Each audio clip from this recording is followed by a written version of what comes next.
ลิปนี้เราจะมาแนะนำข้อดีของการใช้สเปกตรัมปรับหน้าจานนะครับ เรามาดูกันครับ ตอนนี้ LNB ของผมจะหันทางขั้วชี้ฟ้าอยู่นะครับ ถ้าใช้เครื่องรับสัญญาณปกติปรับนะครับจะไม่มีสัญญาณขึ้น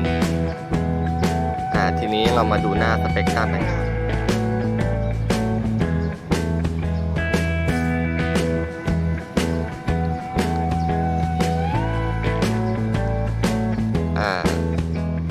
ตอนนี้เราปรับอยู่ที่ทิศทางของไทยคม KU นะครับจะสังเกตว่าสเปกตรัมเนี่ยแสดงขึ้นมาว่าตรงเนี้ยตรงทิศแล้วเพียงแต่ว่า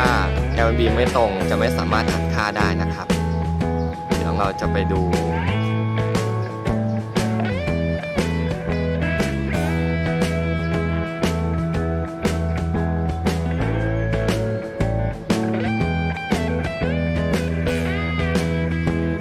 นี่นะครับ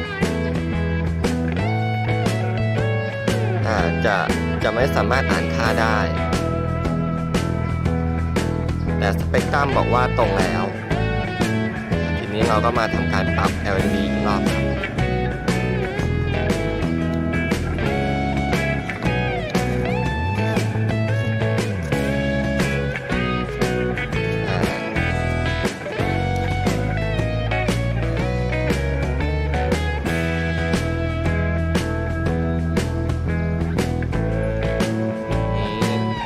ความถี่ของ Bin นะครับ